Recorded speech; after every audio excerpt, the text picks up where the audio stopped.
The millionaire beat his wife and laughed, while his 4-year-old daughter watched, shaking in fear. As he walked out, she whispered, "I'll destroy your life."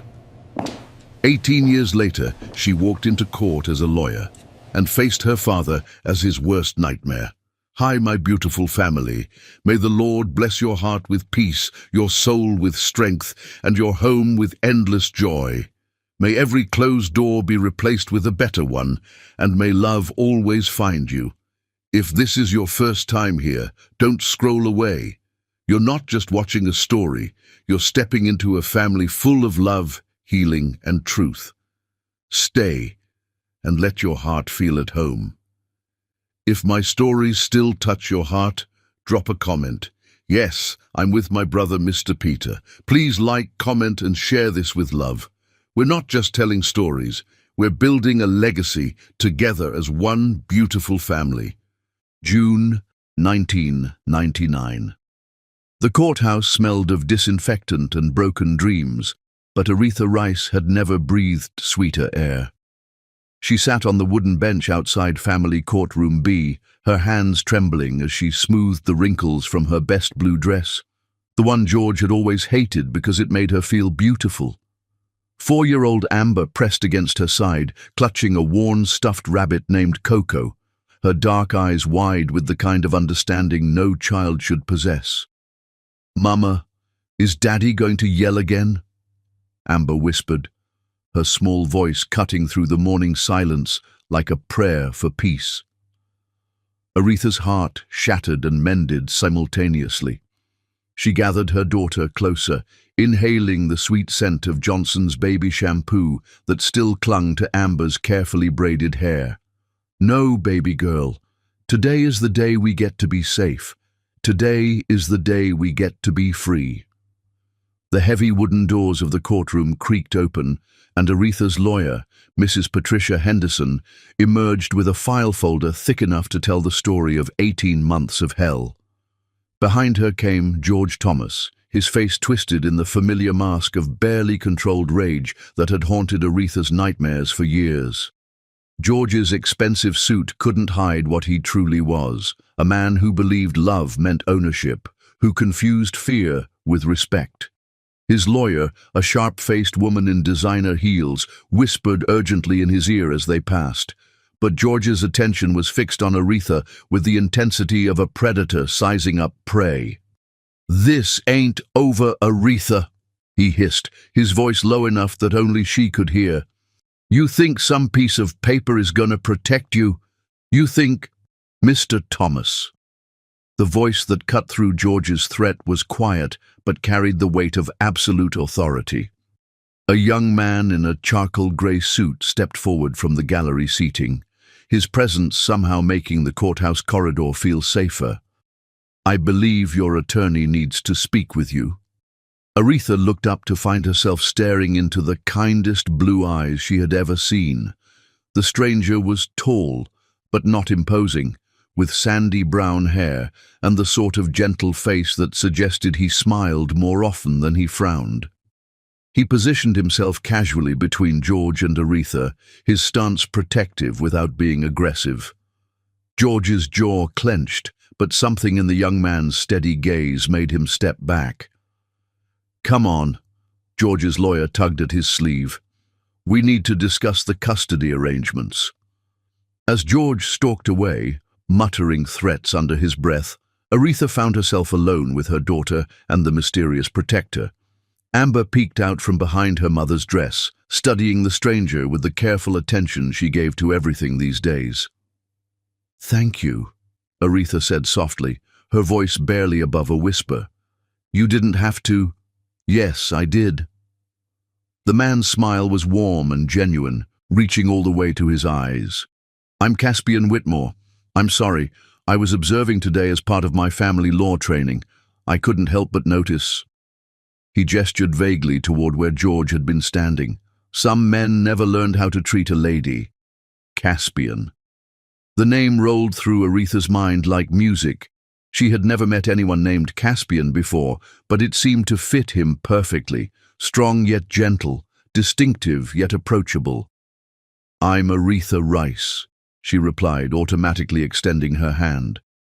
When he took it, his grip was firm but careful, calloused in a way that suggested he wasn't afraid of honest work.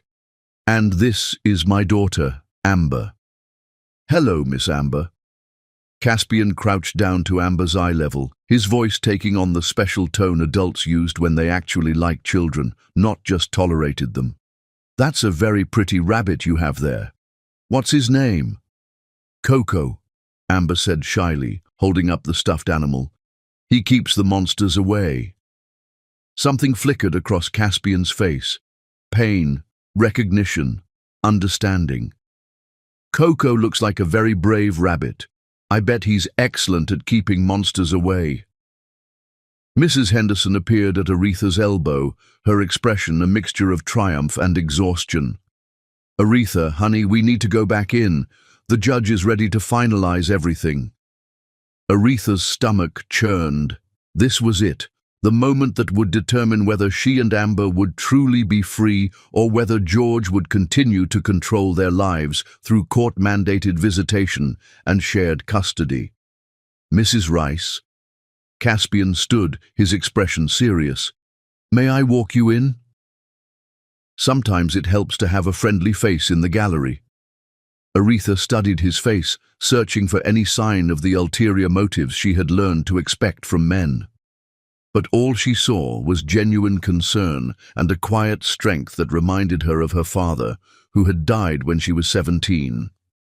"Why would you do that? You don't even know me." Caspian was quiet for a moment, his gaze distant. "My father always said that injustice anywhere is injustice everywhere, and sometimes—" He looked down at Amber, who was listening with the intense focus of a child who had heard too many adult conversations about her future. "Sometimes little girls need to see that there are good men in the world."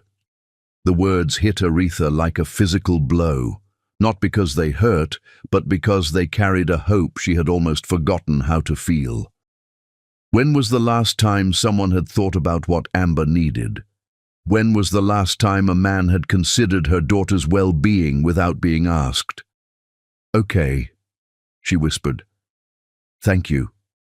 The courtroom was smaller than Aretha had expected, with fluorescent lights that cast everything in harsh relief. George sat at the defendant's table with his lawyer, his posture rigid with barely contained fury. When Aretha entered with Amber and Caspian, George's eyes narrowed, but he remained silent. Judge Margaret Sullivan was a woman in her 60s, with silver hair and the kind of no-nonsense expression that suggested she had seen everything the family court system had to offer. She reviewed the file before her with methodical precision while the court reporter prepared her machine. "This is the matter of Rice versus Thomas, regarding the dissolution of marriage and custody of the minor child, Amber Lynn Thomas," Judge Sullivan began. "I have reviewed all documentation, including the police reports, medical records, and witness statements submitted by both parties." Aretha's hand found Amber's automatically, squeezing gently as her daughter shifted nervously in the gallery seat. Behind them, she could feel Caspian's steady presence like an anchor in a storm. "Mr. Thomas," the judge continued, "your petition for joint custody is denied. The evidence clearly demonstrates a pattern of domestic violence that creates an unsafe environment for the minor child." George shot to his feet. "That's bullshit. Your Honor, my wife is lying. She's trying to turn my daughter against me." "Mr. Thomas, you will sit down and remain quiet, or you will be held in contempt." Judge Sullivan's voice could have frozen fire. "Mrs. Rice, you are hereby granted full physical and legal custody of Amber Lynn Thomas. Mr. Thomas, you are granted supervised visitation every other Saturday from 10 a.m. to 4 p.m., contingent upon completion of a certified anger management program and random drug testing." The gavel came down with the finality of thunder, and Aretha felt something inside her chest break open, not with pain, but with relief so profound it made her dizzy. Amber was safe. They were free. George's roar of rage echoed through the courtroom as his lawyer tried to restrain him. This isn't over, Aretha! You hear me? This isn't over! But his threats felt empty now, powerless against the legal protection surrounding them like armor. Aretha gathered Amber into her arms, breathing in her daughter's sweet scent as tears of relief streamed down her cheeks. When they finally made it back to the courthouse steps, the June sun felt like a blessing on Aretha's face.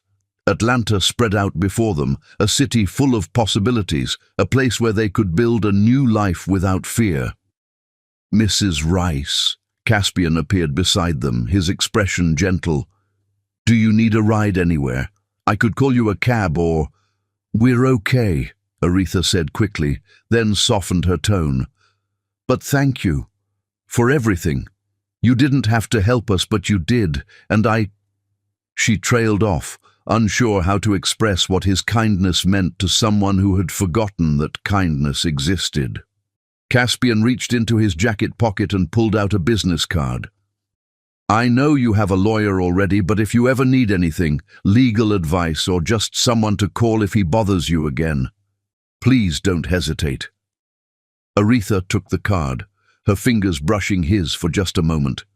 The contact sent an unexpected warmth up her arm, and she found herself looking into those kind blue eyes again. Thank you, Mr. Whitmore.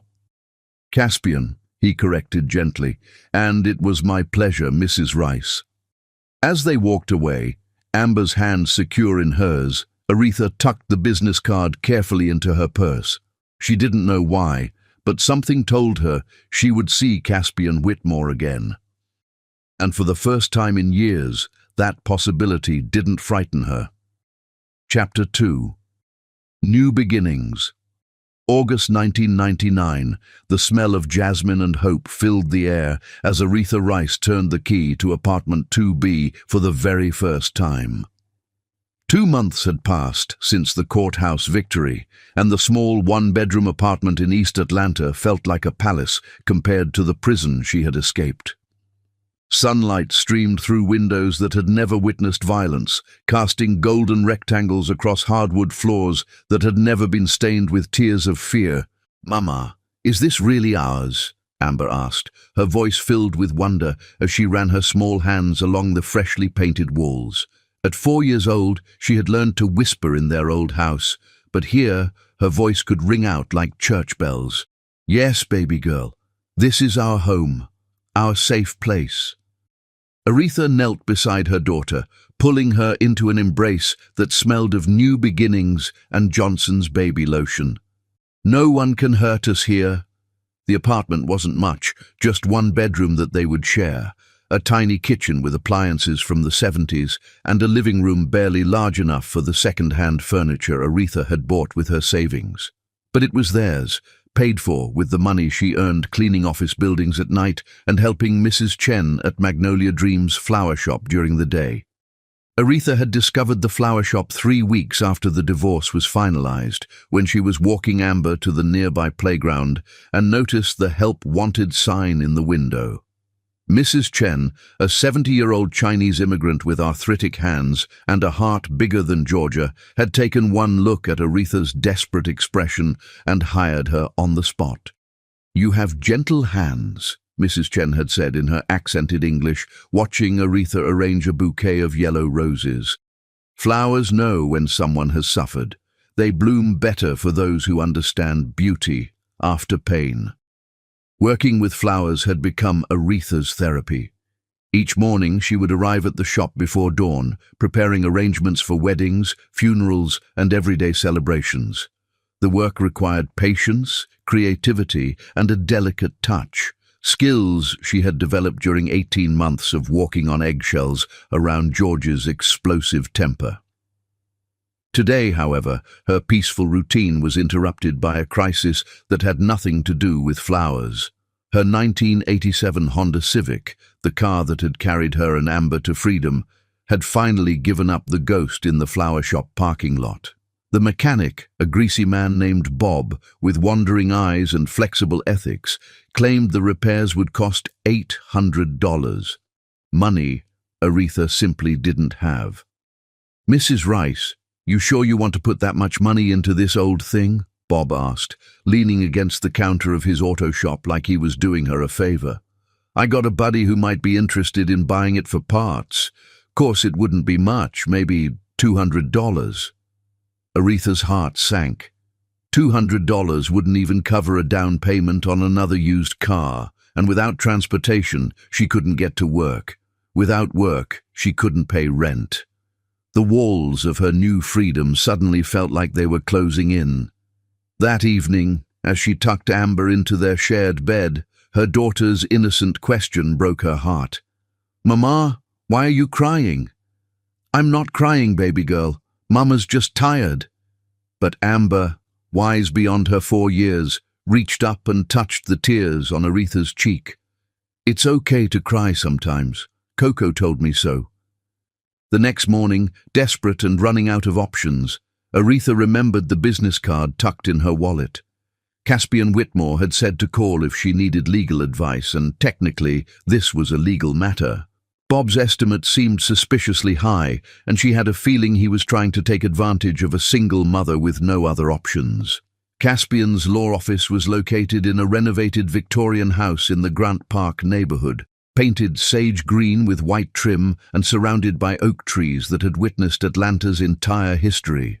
A small sign by the front door read, "Whitmore Family Law, Protecting Families, Building Futures." Aretha hesitated on the front porch, Amber's hand clasped tightly in hers. What if Caspian didn't remember them? What if he had only been kind in the courthouse because he felt sorry for her? What if his offer of help had been nothing more than polite courthouse courtesy?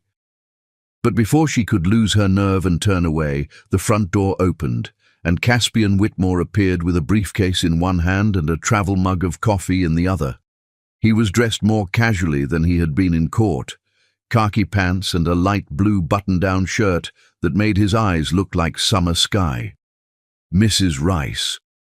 His face lit up with genuine pleasure, as if running into her was the best part of his morning. What a wonderful surprise. "Hello there, Miss Amber. How's Coco doing?"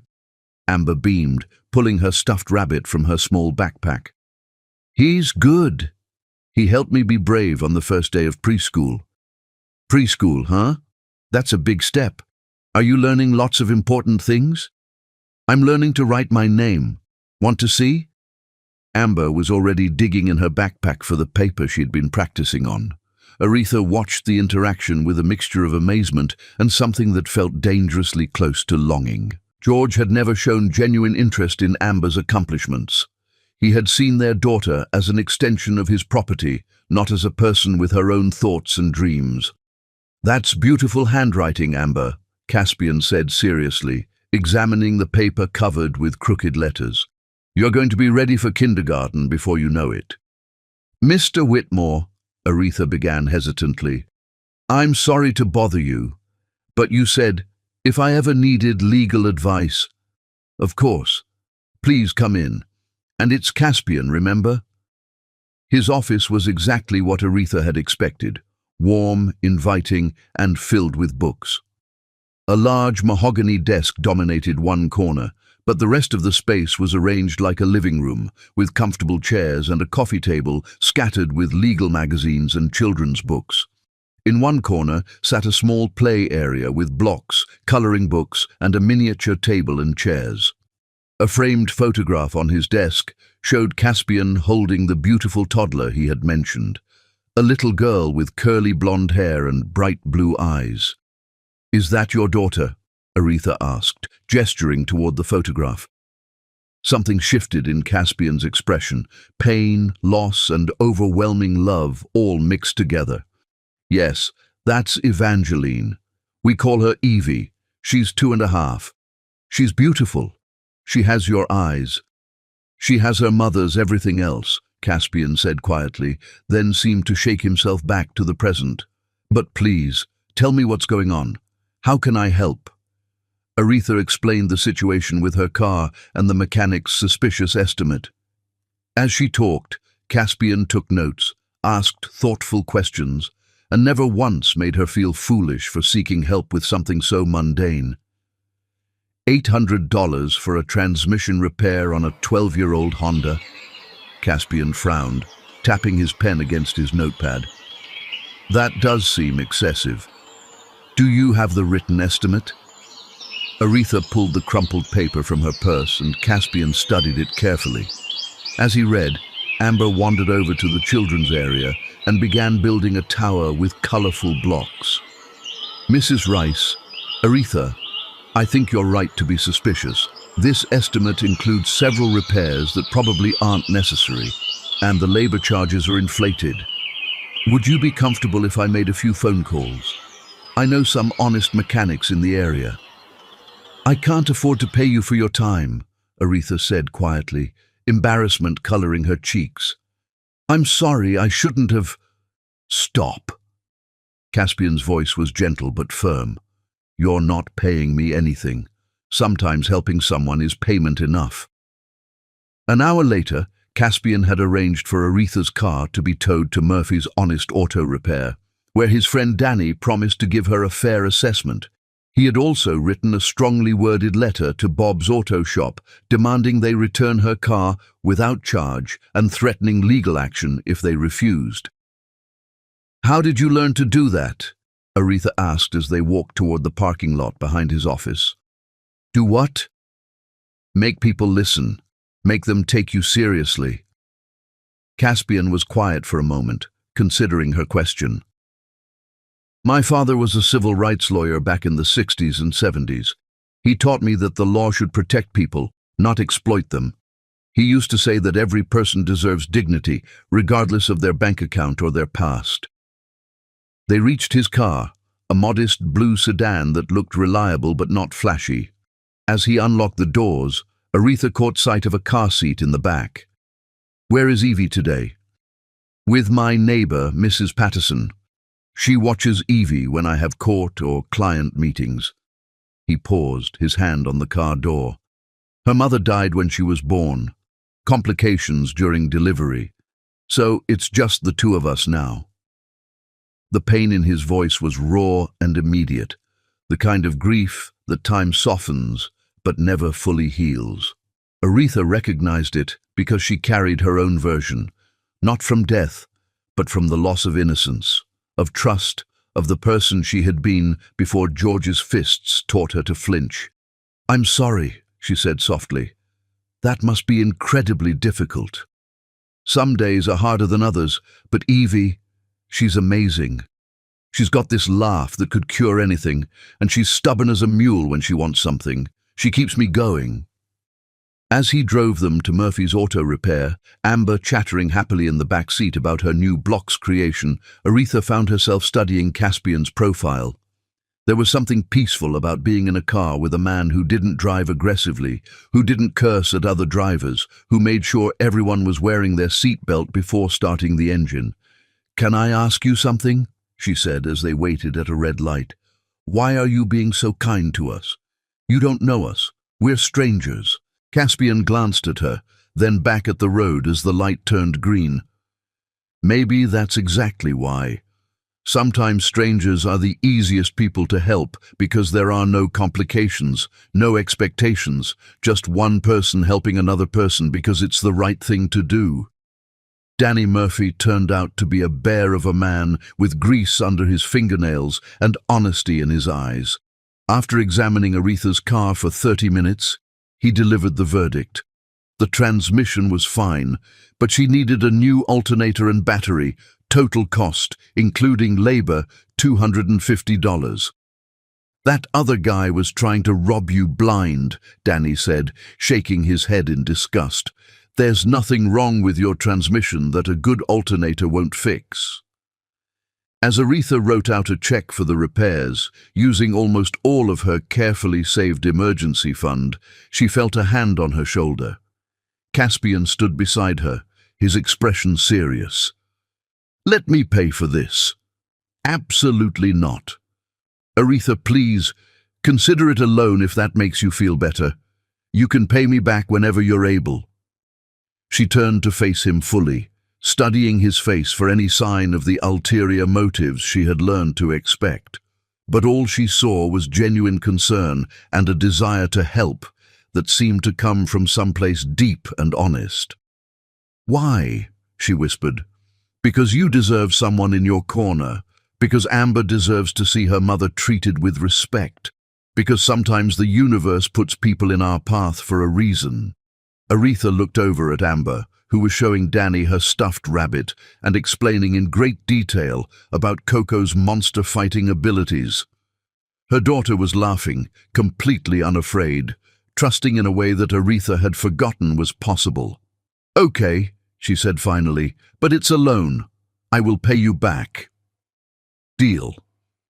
As they shook hands, Aretha felt something shift in her chest, a tiny crack in the wall she had built around her heart, letting in just the smallest ray of something that might eventually become hope. Chapter 3. Seeds of Trust. December 1999. Snow was falling on Christmas Eve in Atlanta, a miracle that happened maybe once every 10 years, and Aretha Rice had never seen anything more beautiful. She stood in the window of Magnolia Dreams flower shop, watching the fat white flakes drift past the streetlights like falling stars. The shop was closed for the holiday, but she had stayed late to finish a wedding arrangement for tomorrow's ceremony. The bride had specifically requested white roses and baby's breath, and Aretha had spent hours crafting each bouquet with the kind of precision that came from finding purpose in beauty. Mrs. Chen had officially made her shop manager 3 weeks ago, complete with a modest raise and the keys to open and close. It was the first time in Aretha's life that someone had trusted her with real responsibility, and she treated the flower shop like the sanctuary it had become.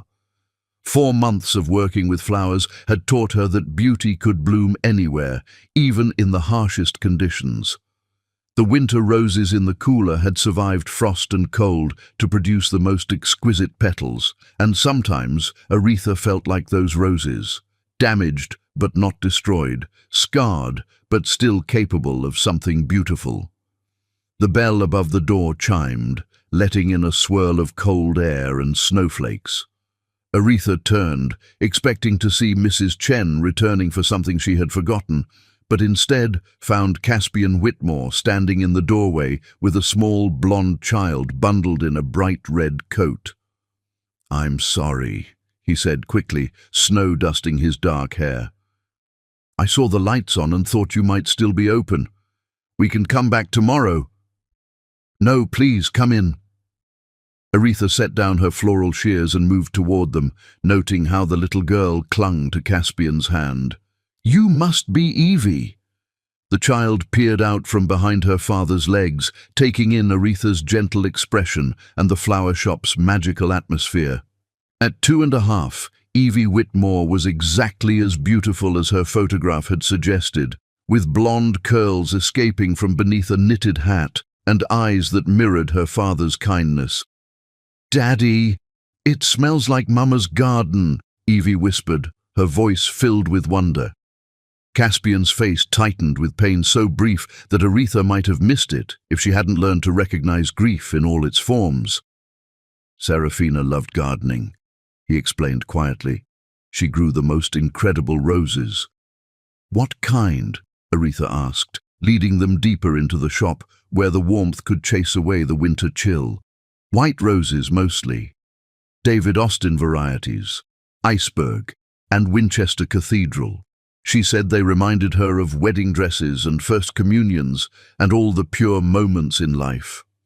Aretha's heart ached for this man, who spoke of his late wife with such tender reverence.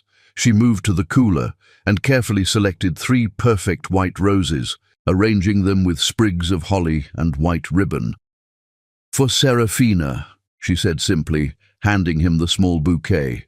"No charge." Caspian stared at the flowers, his throat working as he struggled with emotion. "Thank you," he managed finally. That's incredibly kind." "Daddy, are these for Mama?" Evie asked, reaching up to touch one of the rose petals with careful fingers. "Yes, sweetheart. We'll take them to visit Mama tomorrow."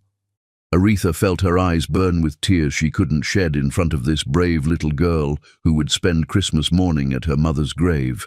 The unfairness of it, that Evie would grow up without knowing the woman who had given her life, struck Aretha like a physical blow.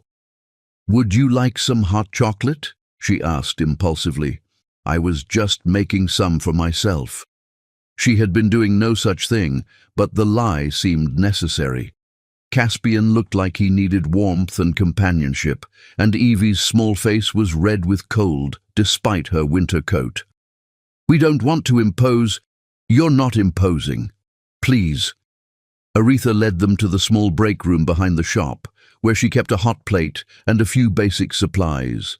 As she heated milk in a saucepan and stirred in cocoa powder, Caspian helped Evie out of her coat and settled her in one of the chairs.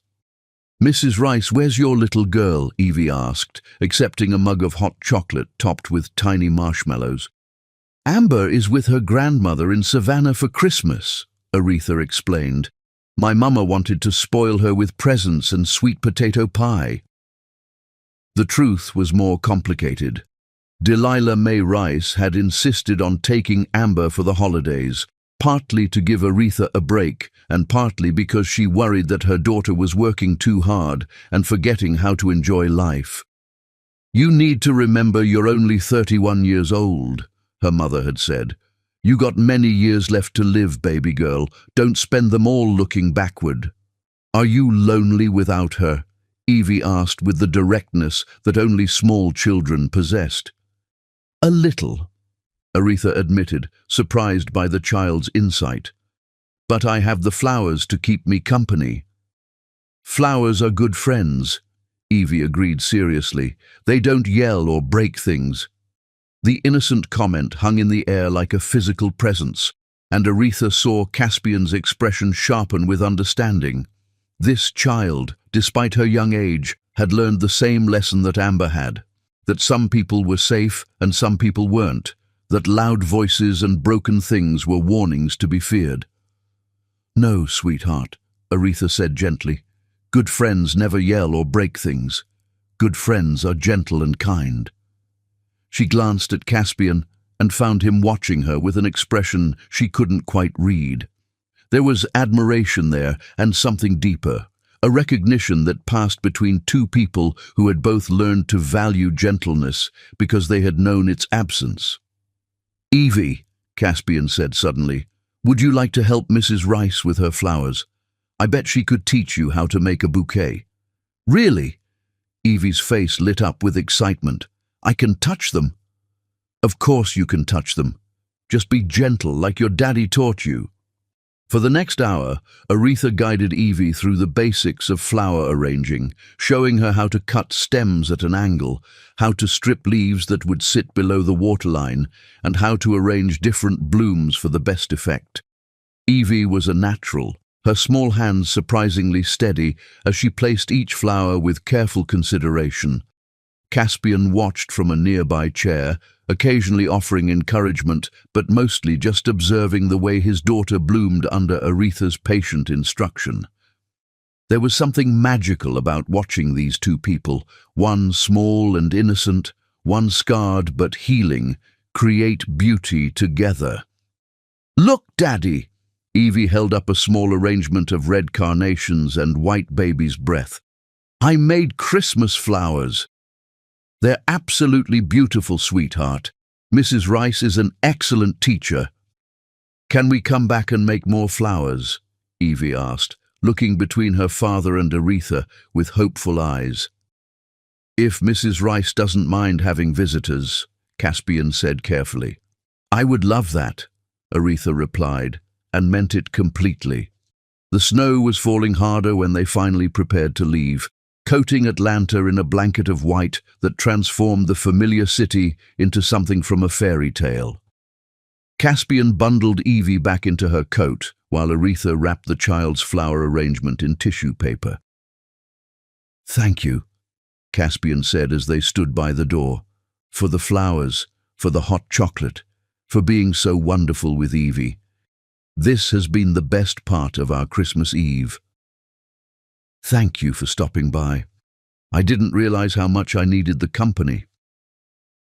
There was a moment of silence, comfortable and warm despite the cold air seeping through the door. Aretha found herself looking into Caspian's eyes and seeing something that made her heart beat a little faster. Not fear, but possibility. "Aretha," he said quietly, using her first name for the first time, "would you like to have dinner sometime? Nothing fancy, just dinner. Maybe we could take the girls to that new family restaurant on Ponce."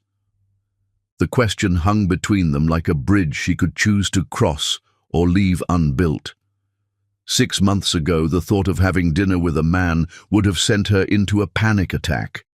But this was Caspian, who had helped her with her car, who spoke gently to her daughter, who arranged white roses for his late wife's grave. "I would like that," she said softly. "Good. I'll call you after Christmas."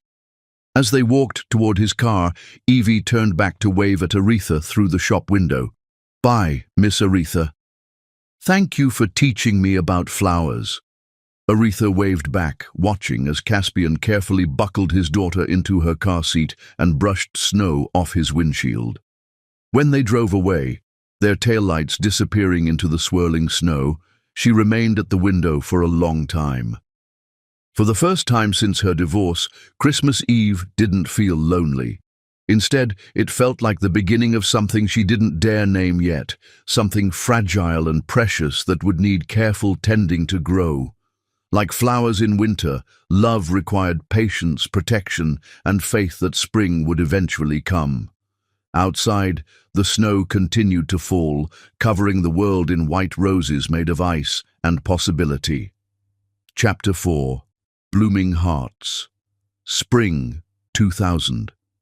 The cherry blossoms in Piedmont Park had exploded into life overnight, painting Atlanta in shades of pink and white that made Aretha's heart sing with hope. She walked slowly along the tree-lined path, 5-year-old Amber skipping ahead, while 3-year-old Evie toddled beside her, both girls chattering about everything and nothing with the endless enthusiasm of childhood. 6 weeks of regular Sunday afternoon outings had transformed them from strangers into something that looked remarkably like family. "Miss Aretha, look!" Amber called, pointing to a cluster of particularly beautiful blossoms. "They're the same color as the roses in your shop." "You're absolutely right, sweetheart. Nature is the best teacher when it comes to color combinations." Behind them, Caspian carried a picnic basket and a blanket, his law practice thriving enough now that he could afford to take Sunday afternoons off.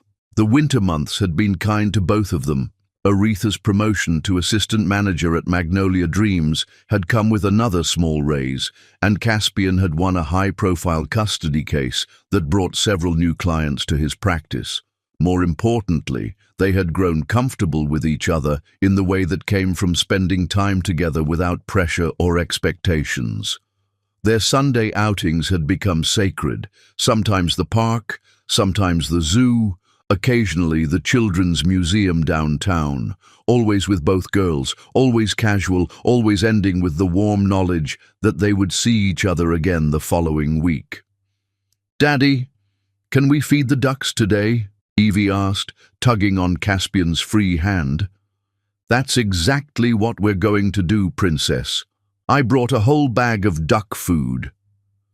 They settled on a blanket near the lake, where mallards paddled hopefully near the shore and the afternoon sun painted everything in golden light.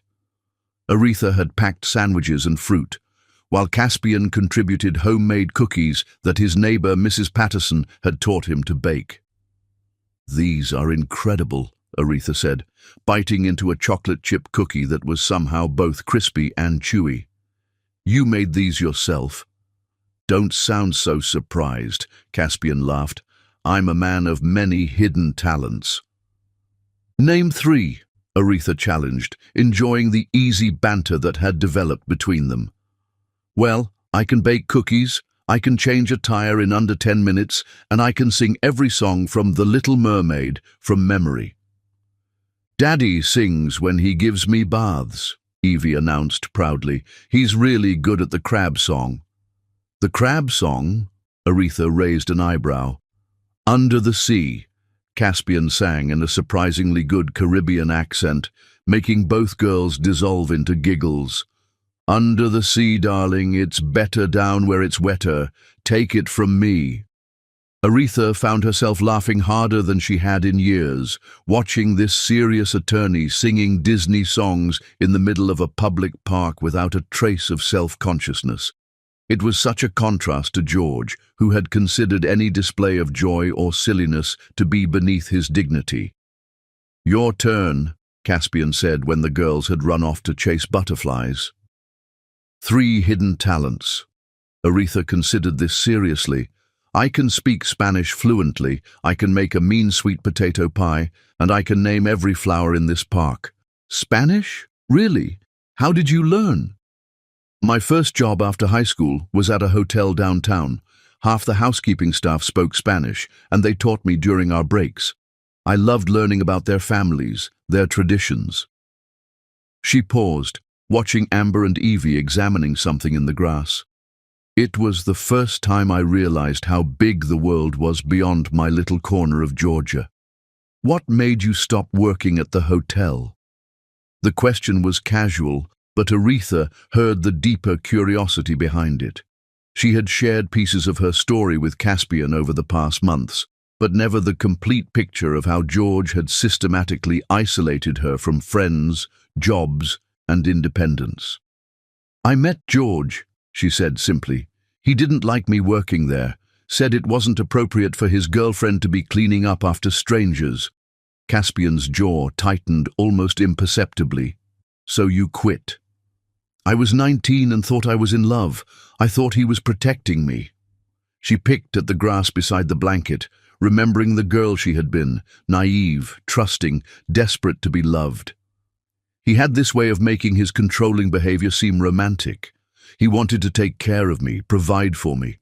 It took me a long time to understand the difference between protection and possession. "I'm sorry," Caspian said quietly. "That must have been incredibly difficult to navigate, especially at such a young age. The hardest part was losing myself little by little and not even realizing it was happening. By the time I understood what he was doing, I felt trapped. I had no job, no money, no friends he hadn't driven away. What changed? What made you finally leave?" Aretha was quiet for a long moment, watching their daughters play in the dappled sunlight. "One night, Amber asked me why Daddy made me cry so much. She was 3 years old and she was trying to comfort me after he had thrown a plate against the wall during dinner. I realized that I was teaching her that love looked like fear, that it was normal for men to hurt the people they claimed to care about." "That must have been terrifying," Caspian said. "Leaving with a small child, starting over with nothing. It was the scariest thing I'd ever done, but staying would have been scarier. I couldn't let Amber grow up thinking that was what she deserved from life." They sat in comfortable silence, watching the girls who had moved on to collecting fallen cherry blossoms in their small hands. The afternoon was warm and peaceful, filled with the sounds of families enjoying the beautiful spring day. "Can I ask you something?" Aretha said finally. "Of course. Do you ever worry about dating again? About what it might mean for Evie?" Caspian was quiet for so long that Aretha wondered if she had overstepped some invisible boundary. When he finally spoke, his voice was careful and thoughtful. "Every day," he admitted. "Serafina and I had such a short time together. We met in law school, got married right after graduation, and she was gone 18 months later. Sometimes I feel like I'm betraying her memory by even thinking about moving forward." "But you are thinking about it." "I'm thinking about you," he said simply, turning to meet her eyes. "I think about you when I'm reviewing cases and smell the flowers you always have on your desk. I think about you when Evie talks about Miss Aretha and how you taught her to arrange flowers. I think about you when I'm falling asleep and wonder if this feeling in my chest might actually be happiness starting to grow back." Aretha's breath caught in her throat. Caspian ... "I know we both have reasons to be careful," he continued. I know you need time to heal, and I know I'm still learning how to be a single father. But I also know that what I feel when I'm with you is something I thought I'd never feel again." Before Aretha could respond, Amber came running back to the blanket with her hands full of cherry blossoms. "Mama, look, I picked these for you because they're the same color as the roses that made you smile yesterday." "They're beautiful, baby girl, thank you." As Amber settled back on the blanket beside Evie, both girls began weaving the blossoms into crowns with the intense concentration that only children brought to important tasks. Aretha watched them work, marveling at how naturally they had bonded, how easily they had accepted each other as sisters. "They're going to be heartbroken if we mess this up," she said quietly. "Then we won't mess it up," Caspian replied. "We'll take it slow, be honest with each other, put them first. But Aretha, I don't want to spend the rest of my life wondering what might have happened if I'd been brave enough to try." The girls finished their flower crowns and insisted on placing them on the adults' heads, dissolving into giggles at how silly they looked. As they packed up the picnic and prepared to leave, Evie took Aretha's hand while Amber claimed Caspian's. "Miss Aretha," Evie said as they walked back toward the parking lot, "are you going to be my mama now?" The innocent question stopped Aretha in her tracks. She looked at Caspian, who was clearly as surprised as she was by his daughter's directness. "Sweetheart," Caspian began carefully, "Miss Aretha is our very special friend. We don't need to worry about labels right now." "But I want her to be my mama," Evie said, with the stubborn persistence of a 3-year-old. "She smells like flowers and she doesn't yell and she makes you smile the way you used to smile in the pictures with my first mama." Aretha knelt down to Evie's level, her heart breaking and healing simultaneously. "Baby girl, I care about you and your daddy very much, but these are grown-up feelings that take time to understand. For now, can you just be happy that we're all friends who like spending time together?" "Okay," Evie said agreeably, "but I'm still going to wish for it when I blow out my birthday candles." As they reached their cars, Caspian caught Aretha's hand gently. "Dinner this week? Just the two of us?" "I'd like that," she said, and meant it with every fiber of her being. "Friday night? I'll pick you up at 7. It's a date."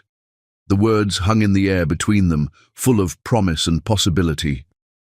As she drove home with Amber, chattering about their wonderful day, Aretha realized that for the first time in years, she was looking forward to tomorrow, to next week, to the future that was slowly unfurling like cherry blossoms in spring. Chapter 5. Storms and Shelter. Summer 2000 to winter 2001. The sound of glass shattering in the parking lot made Aretha's blood turn to ice, even though she was safe inside Magnolia Dreams, with the doors locked and the security system armed. It was 10 o'clock on a humid July evening, and she had stayed late to prepare arrangements for a wedding the next morning. Through the front window, she could see George's familiar silhouette weaving between the parked cars, a beer bottle in one hand, and rage radiating from every line of his body. "Aretha!" His voice carried through the summer air, slurred and dangerous. "I know you're in there. Come out here and talk to me like a woman." Her hands shaking, Aretha reached for the phone and dialed the number she had memorized 6 months ago. Caspian answered on the second ring, and the sound of his voice was like a lifeline thrown to a drowning woman. "It's George," she whispered. "He's here, and he's drunk, and I think he's going to try to break in. I'm calling the police right now, and then I'm coming to get you. Do not leave that building. Do you understand? Stay exactly where you are." Through the window, Aretha watched George pick up another beer bottle from the case he had apparently brought with him. He hurled it at the flower shop's front window, where it exploded in a shower of brown glass and foam. "You think you're too good for me now?" George screamed. "You think that fancy lawyer boyfriend of yours is going to protect you? I'm Amber's father. I have rights." The police arrived within 10 minutes, their red and blue lights painting the parking lot in colors that reminded Aretha of the bruises George used to leave on her arms. She watched through the window as they approached him with hands on their weapons, shouting commands she couldn't quite hear. George's arrest was swift and efficient, but Aretha remained frozen behind the counter until Caspian's gentle knock on the back door finally convinced her it was safe to move. "Are you hurt?" He wrapped her in his arms before she could answer, and Aretha melted into his embrace, breathing in the scent of his cologne and the safety he represented. "I'm okay," she managed, though her voice was shaking. He didn't get inside, he threw bottles and screamed. "The girls." "At my mother's in Savannah for the week, thank God." Caspian pulled back to look at her face, his eyes dark with concern and something that looked like barely controlled fury. "This ends now, Aretha.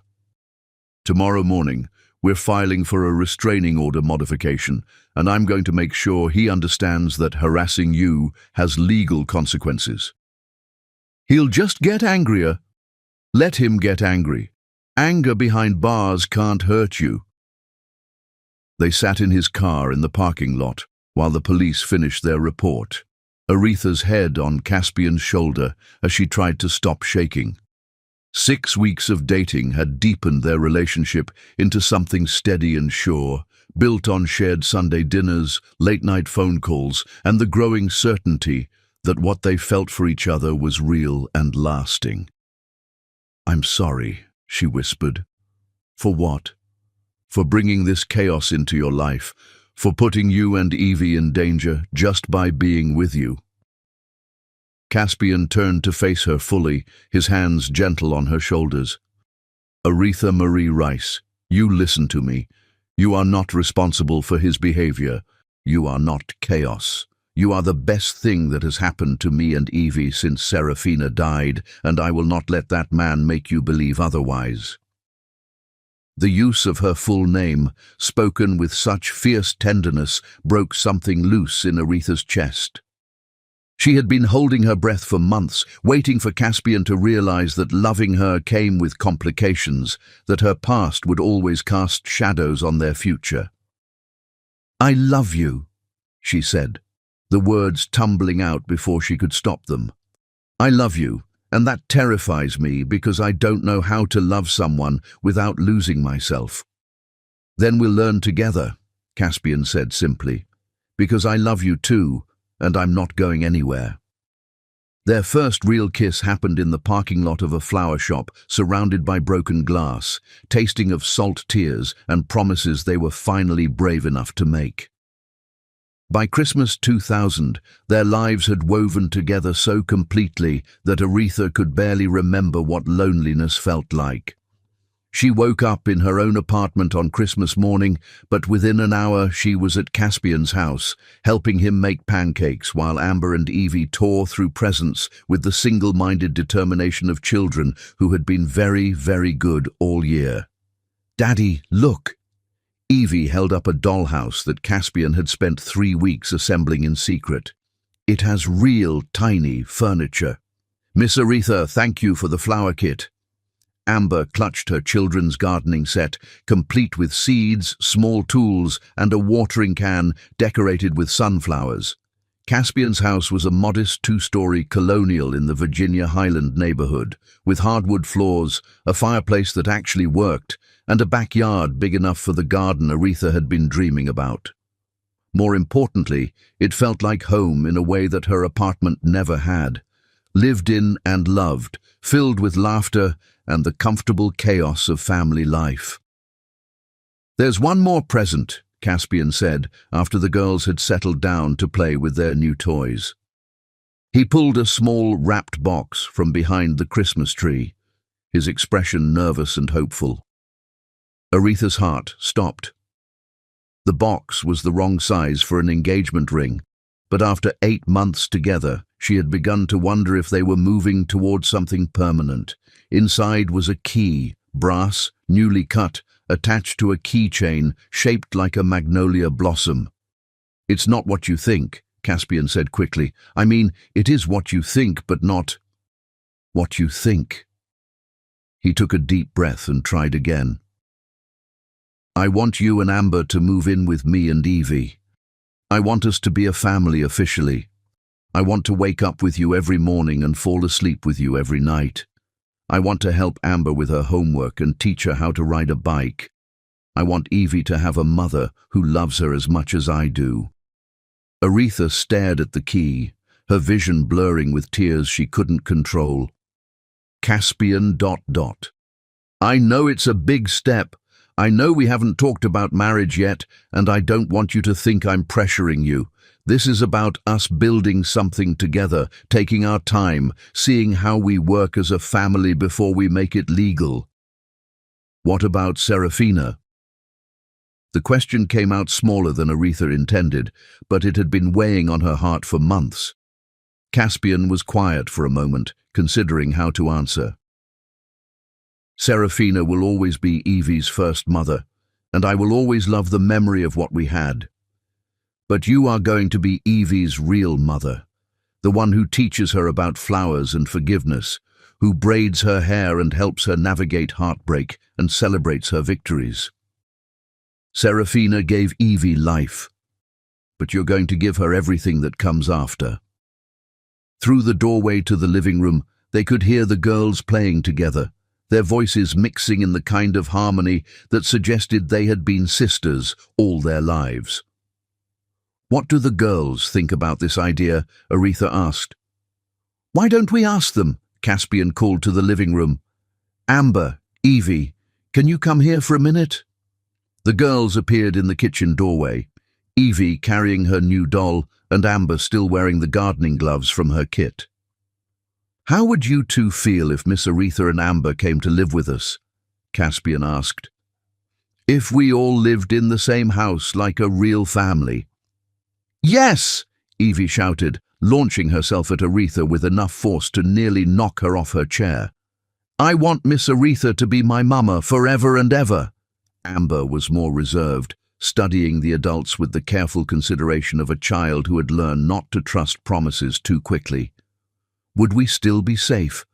Would my daddy still not be allowed to hurt us? The question broke Aretha's heart and filled her with pride simultaneously. At 5 years old, Amber was already learning to protect herself, to think critically about the choices that would affect her future. Sweetheart, Aretha knelt down to her daughter's level. Mr. Caspian is a lawyer. He knows all about the laws that keep bad people away from good people. Living here would make us even safer because we'd have him to protect us. And I would always, always protect you both, Caspian added solemnly. That's what daddies do for their families. You want to be my daddy? Amber asked, and the hope in her voice was so pure it made every adult in the room cry. More than anything in the world, if that's okay with you. Amber considered this gravely, then nodded. Okay, but I get to keep my rabbit. Coco is always welcome here? Caspian laughed, wiping his eyes. They moved in on New Year's Day 2001 in a snowstorm that turned the process into an adventure rather than a chore. Mrs. Patterson helped with Evie while Caspian and Aretha packed Aretha's apartment, and by evening they were all settled in their new home, eating take-out Chinese food in front of the fireplace while the girls built a fort out of moving boxes. No regrets? Caspian asked as they sat together on the couch, watching their daughters giggle over some private joke. Only that we didn't do this sooner, Aretha replied, and meant it with every fiber of her being. That night, as she lay in Caspian's arms in the bed they would share for the rest of their lives, Aretha marveled at how completely her world had changed. 18 months ago, she had been a frightened woman fleeing an abusive marriage with nothing but a daughter and a desperate hope for something better.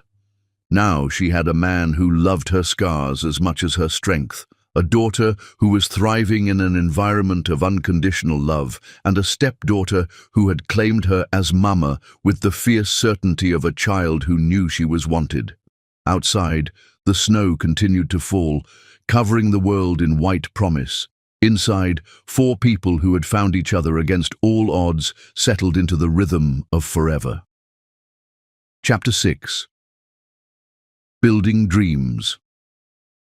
From 2001 to 2005, the morning sun streaming through the stained-glass windows of Oakland Cemetery Chapel painted rainbow patterns across Aretha's white dress as she walked toward the man who would become her forever. April 14th, 2001 dawned clear and warm, with dogwood blossoms framing the historic chapel like nature's own wedding decorations. Aretha had chosen this venue not for its grandeur, but for its gardens, acres of flowering trees and peaceful pathways where she and Caspian had walked many Sunday afternoons, planning their future with the careful hope of two people who had learned that love was precious, precisely because it could be lost. Delilah Mae Rice walked beside her daughter, resplendent in lavender silk and tears of joy. At 54, Delilah had worried she might never see Aretha truly happy again, and watching her daughter glow with the confidence of a woman deeply loved was worth every prayer she had whispered over the past 2 years. "You sure about this, baby girl?" Delilah whispered as they paused at the chapel doors. "More sure than I've ever been about anything in my life," Aretha replied, and the certainty in her voice made her mother's heart sing. The chapel was small and intimate, filled with the people who had supported them through the journey from broken to whole. Mrs. Chen sat in the front row beside Mrs. Patterson, both women beaming with the pride of surrogate mothers. Caspian's law school friends occupied one side, while Aretha's co-workers from Magnolia Dreams filled the other. But Aretha's eyes found only Caspian, standing at the altar in a charcoal grey suit that made his blue eyes look like summer sky. Beside him stood his best man, Danny Murphy from the auto shop, grinning so widely his face looked like it might split. At the front of the aisle, Amber and Evie waited in matching pale pink dresses, both girls clutching small bouquets of white roses and baby's breath. At 6 and 4, they understood that today was the day their family would become official, and their excitement was infectious. "Dearly beloved," began Reverend Jackson, a gentleman in his 70s who had agreed to perform the ceremony despite Aretha's unconventional request to write their own vows. "We are gathered here today not just to witness the union of Caspian and Aretha, but to celebrate the creation of a family built on love, trust, and the courage to believe in second chances."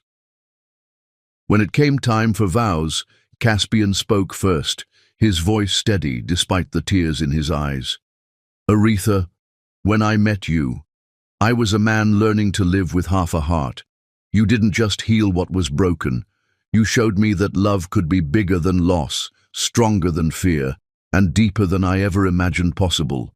Today, I promise not just to love you, but to love Amber as my own daughter, to protect both of you with everything I have, and to build with you a home where laughter is louder than tears, and hope is stronger than memory." Aretha's vows came from a heart so full she could barely speak. "Caspian, you taught me that gentleness is not weakness, that protection doesn't require possession, and that real love makes you more yourself, not less. You gave me back my voice, my dreams, and my faith in tomorrow. Today, I promise to love you through every season, to raise our daughters together with wisdom and wonder, and to choose you every day for the rest of our lives." The rings they exchanged were simple gold bands, but they felt like everything. Promises made tangible, love given form. "By the power vested in me by the state of Georgia," Reverend Jackson smiled, "I now pronounce you husband and wife. Caspian, you may kiss your bride." The kiss was soft and sweet, tasting of forever and new beginnings. When they turned to face their guests as Mr. and Mrs. Whitmore, the chapel erupted in cheers and applause.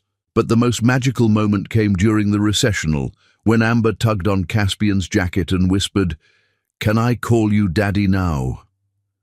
"I would be honored," Caspian replied, lifting her into his arms while Evie claimed Aretha's hand.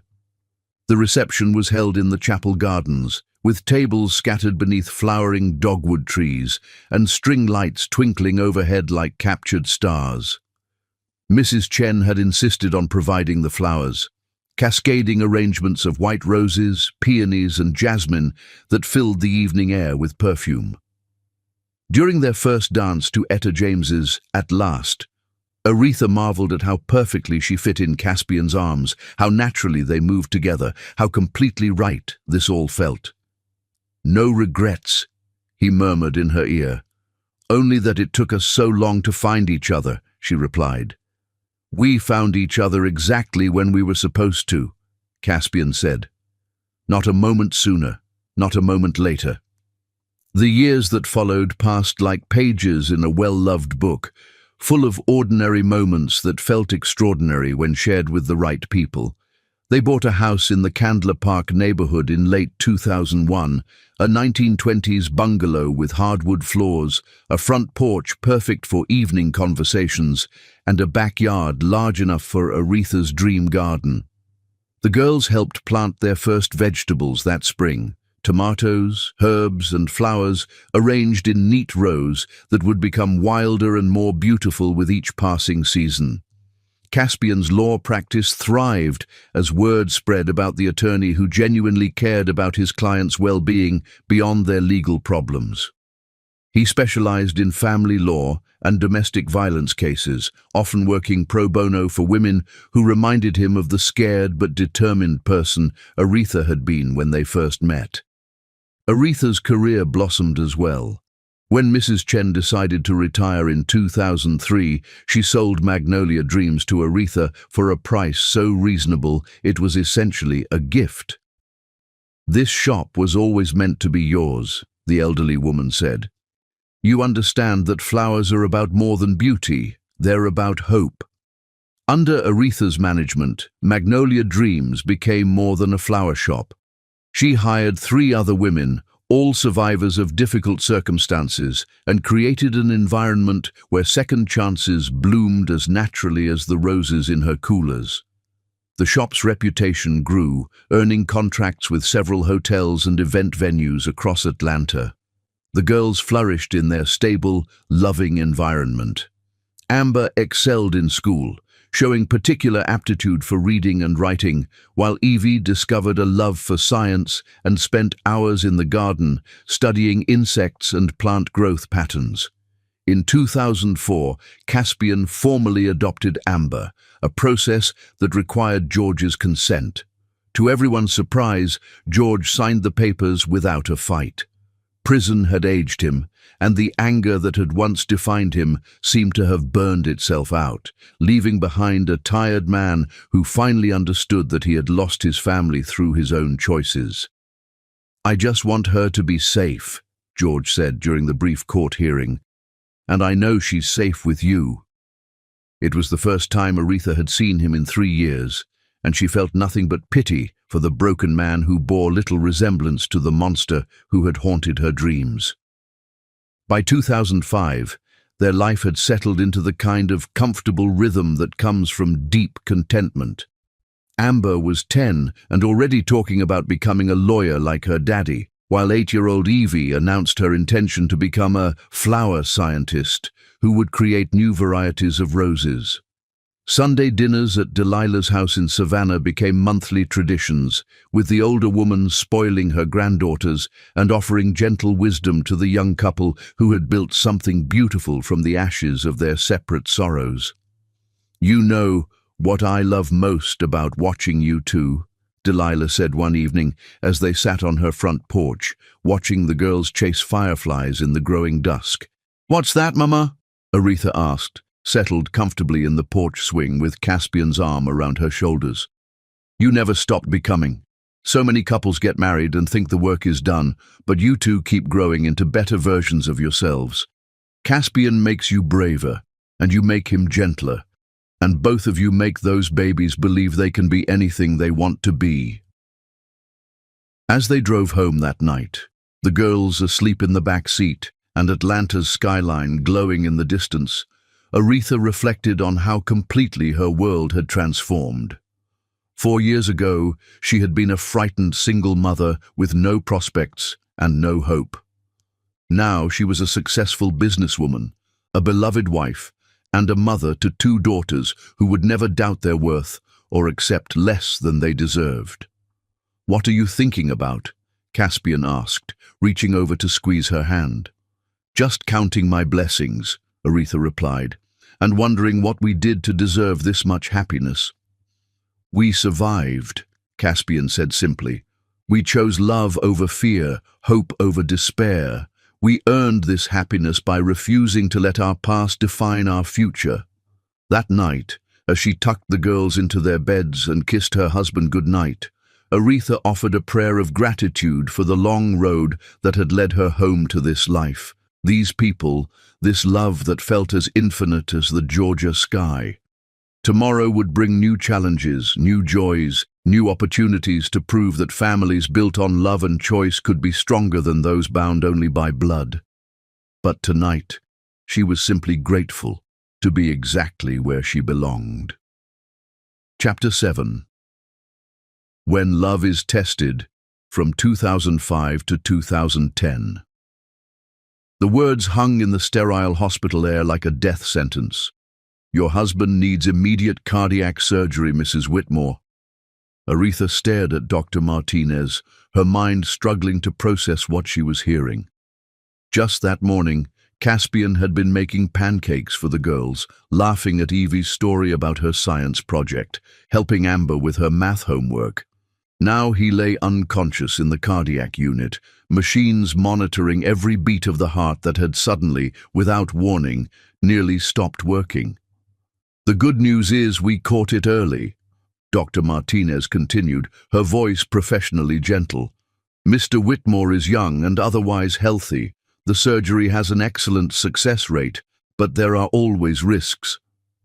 The rest of the doctor's words faded into background noise as Aretha's world narrowed to a single terrifying reality: she might lose him.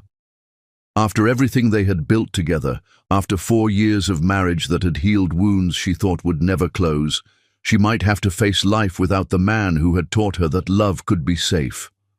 "Mama, is Daddy going to die?" Amber's voice was small and scared, pulling Aretha back to the present. At 10 years old, her daughter was mature enough to understand that something was seriously wrong, but young enough to need reassurance that her world wasn't about to collapse again. "No, baby girl," Aretha said, gathering both girls close. "Daddy's heart is sick, but the doctors are going to fix it. He's going to be fine." The words felt like lies, even as she spoke them, but they were the only truth she could give her children right now. Evie, 8 years old and still young enough to believe that parents could fix anything, looked up at Aretha with complete trust. "You'll take care of him, right, Mama? Like you take care of the flowers when they get sick?" "Yes, sweetheart. Mama will take care of Daddy." The surgery lasted 6 hours. Aretha spent every minute in the waiting room, alternately pacing and sitting, praying and bargaining with a God she hadn't spoken to much since her childhood. Delilah drove up from Savannah to watch the girls, while Mrs. Patterson brought food that no one ate and coffee that grew cold in forgotten cups. When Dr. Martinez finally emerged, still in her surgical scrubs, Aretha's heart stopped beating entirely. "The surgery was successful," the doctor said, and Aretha collapsed into the nearest chair as relief flooded through her. "We were able to clear the blockages and repair the damage. He's going to need extensive recovery time, and there will be lifestyle changes, but Mr. Whitmore should make a full recovery." The next 6 months transformed Aretha from wife to caregiver, from partner to protector. Caspian came home from the hospital weak and discouraged, frustrated by his body's betrayal and terrified of being a burden to his family. "I should be taking care of you," he said one evening, as Aretha helped him into bed after a particularly difficult day of physical therapy. "I should be providing for our family, not lying here like an invalid while you run yourself ragged." Caspian Michael Whitmore, Aretha said firmly, using his full name the way he had used hers that night in the parking lot when she needed to hear the truth. You spent 4 years taking care of me and Amber when we needed it most. Now it's my turn to take care of you. She reorganized her entire life around his recovery. Mrs. Chen's daughter took over day-to-day operations at Magnolia Dreams, while Aretha reduced her hours to part-time. She learned to prepare heart-healthy meals, accompanied him to every doctor's appointment, and became an expert in cardiac rehabilitation. More importantly, she became his anchor when depression threatened to pull him under. The man who had always been her protector now needed protection himself, from his own fear, his own sense of helplessness, his own doubts about whether he would ever be whole again. "Remember what you told me once," Aretha said during one of his darkest moments when he questioned whether she would be better off without him. "You said that love makes us bigger than our circumstances. Your heart might be broken, but your love isn't. And my love for you isn't broken either." By spring 2006, Caspian was back to work part-time, his energy slowly returning along with his confidence. The experience had changed him, made him gentler somehow, more aware of how precious and fragile their happiness really was. But just as they were finding their footing again, George returned to their lives with a vengeance. He had been released from prison in early 2006, supposedly rehabilitated after completing anger management courses and substance abuse treatment. His lawyer filed a motion requesting supervised visitation with Amber, citing his improved mental health and desire to rebuild his relationship with his daughter. "He has rights as her biological father," the court-appointed mediator explained during their first meeting. "The adoption by Mr. Whitmore doesn't negate those rights entirely." Aretha felt like she was living through a nightmare. After 5 years of peace, 5 years of Amber calling Caspian Daddy, and barely remembering the man who had terrorized their early years, George wanted back into their lives. "I don't want to see him," Amber said firmly when they explained the situation to her. At 11, she was old enough to express her own preferences, and her feelings were crystal clear. "Caspian is my dad. George is just the man who hurt Mama." The legal battle lasted 8 months and cost them thousands of dollars they couldn't afford. George played the reformed man perfectly, showing up to court in a suit and tie, speaking respectfully to the judge, expressing remorse for his past behavior. But Amber's testimony was devastating in its clarity and strength. "Your Honor," she said, standing straight and tall in the witness box, "I know that man is my biological father, but biology doesn't make someone a dad. A real dad reads bedtime stories and helps with homework and makes you feel safe. A real dad doesn't make your mama cry or throw things or yell so loud the neighbors call the police. Caspian Whitmore is my real dad, and I don't want to see George Thomas ever again." The judge ruled in their favor, denying George's petition and issuing a permanent restraining order. As they left the courthouse, Aretha saw George in the parking lot, no longer playing the reformed man. His face was twisted with the same rage she remembered from their marriage, and for a moment she was 23 years old again, terrified and trapped. But then Caspian's hand found hers, and Amber slipped between them, and Evie took her other hand, and Aretha realized that she wasn't that frightened young woman anymore. She was surrounded by love, protected by law, and strong enough to face whatever came next. The stress of the custody battle and Caspian's health scare took its toll on their marriage, in ways neither of them had anticipated. They found themselves snapping at each other over small things, struggling to find time for intimacy between doctor's appointments and legal meetings. In 2007, they faced their deepest crisis yet when Aretha suffered a miscarriage. They had been trying for a baby since Caspian's full recovery, both of them longing to add to their family, to create a child who would be born into their love rather than adopted into it. When Aretha finally got pregnant at 39, they were over the moon with joy. The miscarriage happened at 12 weeks, sudden and devastating and complete. Aretha lost not just the pregnancy, but her faith in her body, her confidence in the future, and temporarily her ability to believe that good things could last. "Maybe this is punishment," she said one night as they lay in bed, both of them grieving in their separate ways. "Maybe I don't deserve another child after everything I put Amber through in those early years." "That's not how the universe works," Caspian said, pulling her closer. "Bad things happen to good people, and it doesn't mean anything except that life is sometimes cruel and unfair." "I feel so broken," Aretha whispered. "Then we'll heal together," Caspian replied. "Just like we always do." But healing proved more difficult than either of them had expected.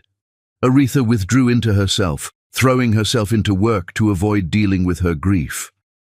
Caspian, still recovering from his own health crisis, struggled to support her while managing his own depression. For 6 months, they lived like polite strangers sharing a house, each of them hurting too much to reach out to the other. The girls sensed the tension and began acting out. Amber's grades slipped, while Evie started having nightmares about her family disappearing. It was Evie who finally broke through their walls. "Are you and Mama getting divorced?" she asked Caspian one evening as he tucked her into bed. "Why would you ask that, sweetheart?" "Because you're sad all the time now, and Mama cries when she thinks we can't see, and nobody laughs anymore. That's what happened before my first Mama died. Everyone got quiet and sad." The innocent observation hit Caspian like a physical blow. In their grief, they were repeating the patterns they had both sworn to break, withdrawing from each other instead of turning toward each other, letting pain drive them apart instead of bringing them together. That night, he found Aretha in their garden, sitting among the roses she had planted when they first moved into the house. The November air was cold, but she seemed unaware of the chill. "We're losing each other," he said simply, sitting beside her on the garden bench. "I know," she replied, her voice hollow with exhaustion. "I don't want to lose us, Aretha. I can't lose us." "Neither do I, but I don't know how to get back to where we were." "Maybe we can't go back," Caspian said. "Maybe we have to go forward to somewhere new." They spent the rest of the night talking, really talking for the first time in months. They talked about their grief, their fear, their guilt, and their love for each other and their children. They cried together, held each other, and began the slow process of rebuilding what they had almost lost. By their 7th wedding anniversary in April 2008, they had emerged from their dark period stronger than before. They renewed their wedding vows in the same garden where they had almost lost each other, with Amber and Evie as their witnesses and Delilah officiating with a minister's license she had gotten online specifically for the occasion. "I promise to choose you again," Aretha said, her hands in Caspian's as the spring sun warmed their faces. "Not just in the easy times, but in the hard times too. Not just when you're strong, but when you're broken. Not just when I'm whole, but when I'm shattered." "I promise to be your shelter in every storm," Caspian replied. "To hold you when you're falling and catch you when you can't hold on. To love you through every season of our lives, even the winter ones." As they kissed beneath the blooming dogwood tree, Aretha felt something shift in her chest. Not healing exactly, but the beginning of acceptance. They would always carry scars from the battles they had fought, individually and together. But scars were proof of survival, evidence that love could endure even when everything else fell apart. The chapter of their lives that began with such promise had been marked by tests they never expected to face. But they had faced them together, and in doing so, had proven that their love was strong enough to weather any storm. Chapter 8. The Long Game Begins. From 2010 to 2018. The photograph was hidden in the back of Amber's calculus textbook, where she thought no one would find it. A newspaper clipping about George Thomas being arrested for assault against his second wife, Maria Santos. Aretha discovered it by accident while helping her 15-year-old daughter with homework, and the look in Amber's eyes when she realized she'd been caught made Aretha's blood run cold. It wasn't shame or embarrassment. It was the calculated focus of someone who had been planning something for a very long time. "How long have you been collecting these?" Aretha asked quietly, sitting on Amber's bed with the clipping in her trembling hands. "Since I was 12, Amber replied, her voice steady and mature beyond her years. "I have a whole file folder hidden in my closet, 27 newspaper articles, police reports I requested through public records, court documents from his divorce proceedings with Maria." Amber. Aretha's heart broke as she realized what her daughter had been carrying alone. "Baby girl, why didn't you tell us?" "Because I knew you and Daddy would try to stop me." Amber's dark eyes blazed with the same determination that had once driven Aretha to escape her abuser. "He's out there hurting people, Mama. Maria Santos, Jennifer Walsh before her. God knows how many women we don't even know about, and nobody's stopping him because nobody cares enough to connect the dots. It's not your job to—" "Yes, it is." Amber stood up, pulling a manila folder from behind her winter coats. "Look at this." The folder was thick with documents, each one meticulously organized and annotated in Amber's careful handwriting. Police reports spanning 3 states, hospital records, divorce filings, a pattern of violence so clear and consistent it took Aretha's breath away. "He moves every few years," Amber explained, spreading the papers across her desk like a prosecutor presenting evidence. "Gets involved with a new woman, usually someone vulnerable, single mothers, women with financial problems, women without family support. The pattern is always the same: charm, control, escalation, violence." Aretha stared at the documentation, her mind reeling. Her 16-year-old daughter had compiled a more comprehensive case against George than any law enforcement agency had ever attempted. "How did you get all this?" "Public records requests, mostly. Some investigative journalism through the school newspaper. I've been writing to women who escaped him, asking them to share their stories." Amber's voice remained clinical, professional. "Did you know he broke Maria Santos's arm in 2 places? Jennifer Walsh lost hearing in her left ear, and those are just the ones who reported it." The bedroom door opened, and Caspian appeared with 2 cups of hot chocolate, his smile fading when he saw the papers scattered across the desk. "What's going on?" "Our daughter has been conducting a private investigation into George's criminal activities," Aretha said, her voice hollow with shock and admiration. "For 3 years." Caspian set down the mugs and picked up one of the police reports, his expression growing darker with each line he read. "Amber, this is incredibly thorough work. But it's also dangerous. If George found out what you were doing—" "He won't," Amber interrupted. "I'm smarter than he is, and I'm patient. I can wait as long as it takes to destroy him completely." The word destroy hung in the air like a physical presence. This wasn't a teenage fantasy of revenge. It was a methodical, long-term plan being executed by someone who understood exactly what she was attempting. "Sweetheart," Caspian said carefully, "I understand why you want justice for what he did to your mother, to you, to these other women. But revenge isn't the same as justice, and it's not worth sacrificing your own peace of mind." "This isn't about revenge," Amber replied firmly. "This is about prevention. Every day George Thomas walks free is another day he's looking for his next victim. I'm going to make sure he never hurts anyone again." "How?" Aretha asked, though she suspected she already knew the answer. "I'm going to become a prosecutor. I'm going to specialize in domestic violence cases. I'm going to build an airtight case against him that puts him in prison for the rest of his miserable life." Amber's voice was calm, certain, terrifying in its absolute conviction. And when I'm done, every woman he's ever hurt will know that someone cared enough to fight for them.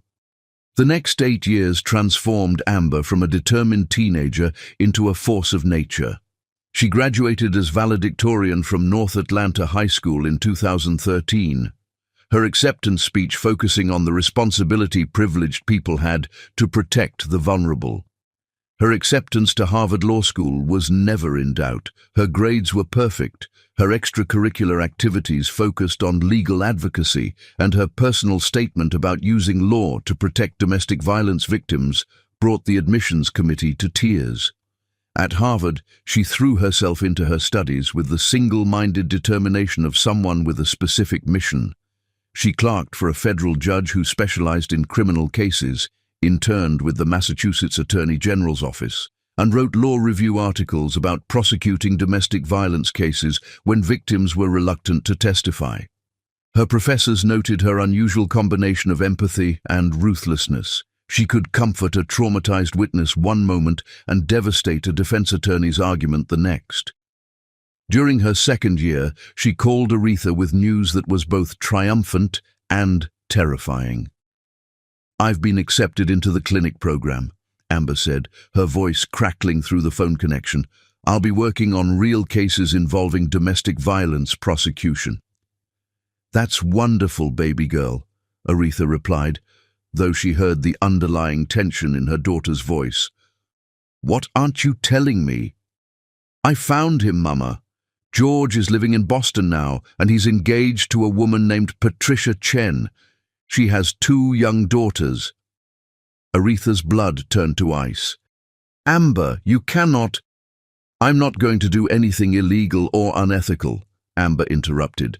"But I am going to make sure Patricia Chen knows exactly who she's planning to marry.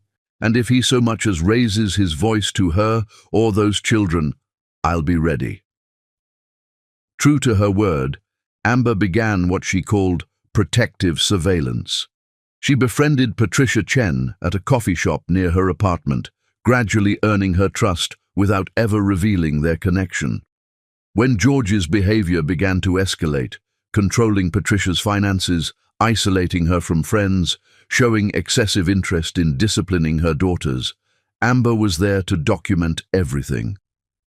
"She's keeping a diary now," Amber reported during one of their weekly phone calls, "writing down every incident, every threat, every time he loses his temper. When he finally crosses the line, we'll have everything we need." "And if he doesn't?" Caspian asked. He had been quietly supporting Amber's mission while publicly expressing concerns about her obsession with George. "He will," Amber said with chilling certainty. "Men like George can't help themselves. The only variable is timing." She was right. In February 2017, during Amber's final semester of law school, George put Patricia Chen in the hospital with a concussion and 3 broken ribs. Amber was the first person Patricia called, and within hours she had helped her file charges, obtain a restraining order, and connect with a safe house for domestic violence victims. More importantly, Amber had compiled enough evidence to convince the Boston District Attorney to file felony charges against George for aggravated domestic violence, assault with intent to cause bodily harm, and child endangerment for traumatizing Patricia's daughters. George's arrest made the local news, and Amber watched the coverage from her law school dorm room with satisfaction so profound it frightened even her. "He's going to plead down to a misdemeanor," she told her parents during a video call. 18 months in county jail, maybe 2 years probation. It's not enough, but it's a start. "A start for what?" Aretha asked, though she suspected she knew. "Building a pattern of escalating violence across multiple jurisdictions. When I'm done documenting his entire criminal history, no judge in America will consider him a candidate for mercy." Amber graduated magna cum laude from Harvard Law School in May 2017, her thesis on prosecuting serial domestic abusers earning recognition from the American Bar Association. At her graduation, she made a promise that sent chills down her parents' spines and pride swelling in their hearts. "I'm coming home to Georgia," she announced, The U.S. Attorney's Office for the Northern District of Georgia has offered me a position in their domestic violence prosecution unit. I start in August. Any particular reason you want to work as a federal prosecutor? Caspian asked, though he already knew the answer. Federal crimes cross state lines, Amber replied. George will be released from jail in 18 months, and when he is, I'll be waiting for him. This time, I won't just be his victim's daughter. I'll be the federal prosecutor who's going to destroy him completely. As they drove home from Amber's graduation ceremony, Aretha reflected on the woman her daughter had become. At 22, Amber possessed a combination of legal brilliance and personal vendetta that made her either the most dangerous federal prosecutor in Georgia or the most dedicated advocate for justice, possibly both. Are we doing the right thing? Aretha asked Caspian as they crossed the Georgia state line. Supporting her in this? I don't know, Caspian admitted. But I know that trying to stop her would be impossible and probably wrong. She's not seeking revenge, she's seeking justice, and maybe the world needs someone who cares enough to fight this hard for people who can't fight for themselves. Even if it costs her. Look at her, Aretha. Look at how focused she is, how driven, how absolutely certain of her purpose. I don't think this is costing her anything. I think this is exactly who she was always meant to become. As Atlanta's skyline appeared in the distance, Aretha realized that their family's long journey toward justice was just beginning. The little girl who had once hidden behind her mother's dress was now a Harvard-educated prosecutor with the skills, determination, and legal authority to ensure that George Thomas finally faced consequences for every woman he had ever hurt. The long game had begun, and Amber Whitmore was playing to win. Chapter 9. The Reckoning Builds. 2018 to 2024. The war room looked like something from a crime drama, walls covered with photographs, timelines, and legal documents connected by red string that traced George Thomas's path of destruction across 25 years. Amber had converted the basement of her downtown Atlanta apartment into what she called her Justice Center, a space dedicated entirely to building the federal case that would end George's reign of terror forever. At 24, she had already earned a reputation as the most ruthless domestic violence prosecutor in the U.S. Attorney's Office, with a conviction rate that made defense attorneys tremble. "This is insane, Amber," said Detective Marcus Rodriguez, studying the elaborate display with a mixture of admiration and concern. "You've documented crimes across 6 states, spanning back to 1995. Some of these cases are beyond the statute of limitations." "The individual cases might be," Amber replied, adding another photograph to the wall, George's mugshot from his most recent arrest in Boston. "But together, they establish a pattern of predatory behavior that will support charges under the federal domestic violence statute. And Marcus, I prefer thorough to insane." Over the past 6 years, Amber had systematically rebuilt her life around a single goal: accumulating enough evidence to ensure George Thomas died in prison. She had tracked down 8 of his victims across multiple states, convincing 6 of them to provide sworn statements about their experiences. She had cultivated relationships with law enforcement officers in 5 different jurisdictions, creating a network of allies who fed her information about George's activities. Most importantly, she had positioned herself to be the prosecutor who would handle his case when the time came.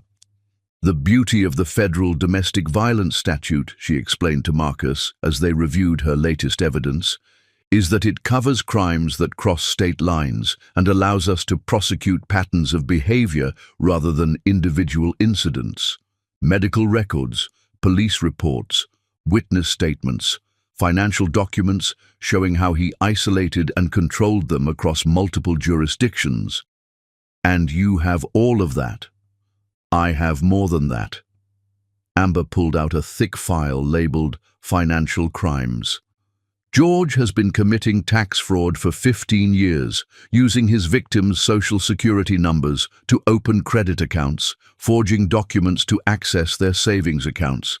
The IRS is very interested in these records. Marcus whistled low. How did you even get access to this information? I'm very good at my job, Amber said simply, and I have friends in useful places. The truth was more complex than that. Amber had spent years cultivating professional relationships specifically designed to help her destroy George. She had dated an IRS investigator for 8 months, learning everything she could about financial crimes prosecution. She had volunteered with a non-profit organization that helped domestic violence victims rebuild their credit, gaining access to databases that revealed the full scope of George's financial abuse. Every choice she had made since law school had been calculated to serve her ultimate purpose. There's something else, Marcus said, his expression troubled. We've been monitoring George since his release from Boston, and he's been in contact with a woman named Sarah Mitchell, divorced, 2 teenage sons, recently moved to Atlanta for a job with the CDC. Amber's jaw tightened. How long have they been seeing each other? 3 months. She's already moved in with him. Then we're running out of time. Amber turned to study the timeline on her wall, her mind racing through legal possibilities. Sarah Mitchell becomes victim number 9, or she becomes the prosecution's star witness. Either way, we move now. Amber, you can't just watch me. Sarah Mitchell was exactly George's type, intelligent but vulnerable, recently divorced and struggling to rebuild her life in a new city. At 42, she was beautiful in a quiet way that suggested she had once been confident before life wore her down. Amber found her at a Starbucks near the CDC, reading a medical journal while sipping a vanilla latte. The approach was subtle, natural, 2 professional women striking up a conversation about the challenges of relocating for work. I moved here from Boston about 6 years ago, Amber said, settling into the chair across from Sarah with her own coffee. The dating scene can be brutal when you don't know anyone. Tell me about it, Sarah laughed. Though I think I might have gotten lucky. I've been seeing someone for a few months and he's been incredibly supportive. That's wonderful. What does he do? He's in sales. George Thomas. He's this really charming guy who's helped me feel so much more settled here. Amber's heart rate spiked, but her expression remained perfectly neutral. That's great. It's so important to find someone who makes you feel safe. Exactly. After my divorce, I wasn't sure I'd ever trust anyone again, but George is so protective, so interested in taking care of me. The conversation continued for 45 minutes, with Amber carefully probing for information about George's behavior while establishing herself as a potential friend. By the time they exchanged phone numbers, she had learned that George was already exhibiting his classic pattern, isolating Sarah from her co-workers, managing her finances, expressing strong opinions about how she should interact with her teenage sons. Over the next 3 months, Amber cultivated the friendship carefully, meeting Sarah for coffee twice a week and occasionally joining her for lunch. She documented every conversation, every change in Sarah's demeanor, every incident that suggested George's behavior was escalating. He's been so stressed about work lately, Sarah confided during one of their meetings in November 2019. He lost his temper with Tyler last night over something stupid. Tyler left his backpack on the couch instead of putting it away. George grabbed him by the shoulders and shook him, which seemed like a pretty extreme reaction. That must have been frightening for Tyler, Amber said carefully. How did you handle it? I talked to George about it afterward and he apologized.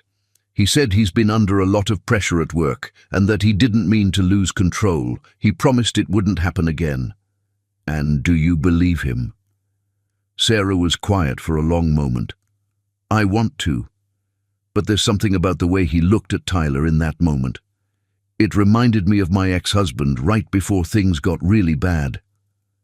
Amber reached across the table and squeezed Sarah's hand. Sarah, I need to tell you something. I work for the U.S. Attorney's Office as a federal prosecutor, specializing in domestic violence cases that cross state lines.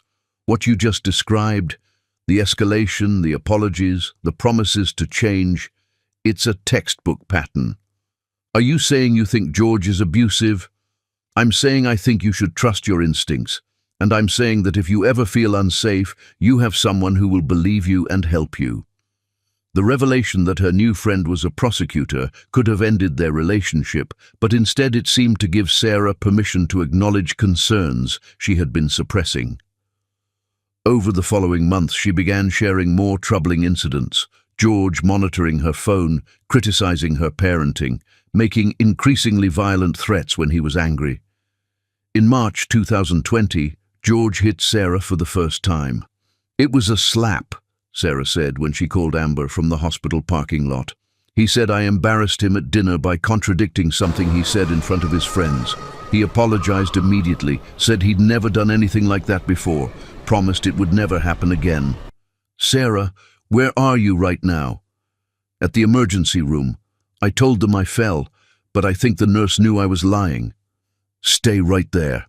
I'm coming to get you." Amber arrived at Grady Hospital within 20 minutes, accompanied by Detective Rodriguez and a victim's advocate from the U.S. Attorney's Office. By midnight, Sarah Mitchell had filed a federal complaint, obtained a restraining order, and moved into a safe house with her sons. More importantly for Amber's purposes, Sarah had agreed to wear a wire during any future contact with George. "I can't believe I let myself get involved with someone like this again," Sarah said as they sat in the safe house kitchen, reviewing the legal documents she had signed. "You didn't let anything happen," Amber replied firmly. "George Thomas is a predator who targets women in vulnerable situations. This isn't your fault. It's his choice, and now we're going to make sure he faces consequences for it." "Will this really stop him from hurting other people?" "Yes," Amber said with absolute certainty. "Because when I'm done building this case, George Thomas will never be free to hurt anyone again." The next 4 years were a masterclass in strategic prosecution. Amber used Sarah's case as the foundation for a federal investigation into George's pattern of domestic violence across multiple jurisdictions. She worked with FBI agents, IRS investigators, and prosecutors in 5 different states to build a comprehensive case that would ensure George faced federal charges carrying mandatory minimum sentences. The indictment, when it finally came in January 2024, was devastating in its scope. George Thomas was charged with 18 federal crimes, including interstate domestic violence, stalking across state lines, wire fraud, tax evasion, and conspiracy to commit financial crimes against his victims. The defendant has spent nearly 3 decades systematically targeting vulnerable women, Amber told the media during the press conference announcing the charges. This indictment represents justice not just for his most recent victim, but for every woman whose life he has destroyed through violence, manipulation, and financial abuse. George's arrest was swift and dramatic. FBI agents took him into custody at his apartment while Sarah and her sons watched from an unmarked car across the street, their faces reflecting a mixture of fear and satisfaction. "How does it feel?" Detective Rodriguez asked Amber as they watched George being led away in handcuffs. "Like the beginning of the end," she replied. "Now comes the fun part." The trial was scheduled for July 2025, with Amber serving as lead federal prosecutor while working alongside FBI investigators who had helped build the interstate case. George's defense team, the best lawyers his remaining money could buy, had already indicated they would argue that he was the victim of a vindictive prosecutor with a personal vendetta. They weren't wrong about the personal vendetta, but they were wrong about its relevance to the case Amber had built. "Let them try to make this about me," she told her parents during a strategy session at their house. "Every piece of evidence I've collected is legally obtained, properly documented, and independently verifiable.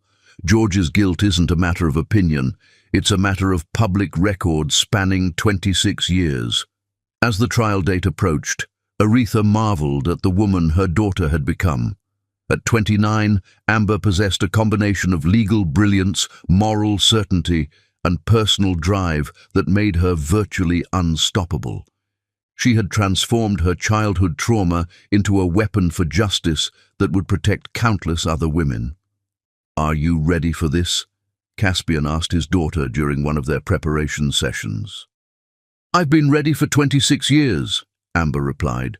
"George Thomas destroyed my childhood, terrorized my mother, and spent decades hurting women across multiple states. Tomorrow, all of that ends. And after tomorrow?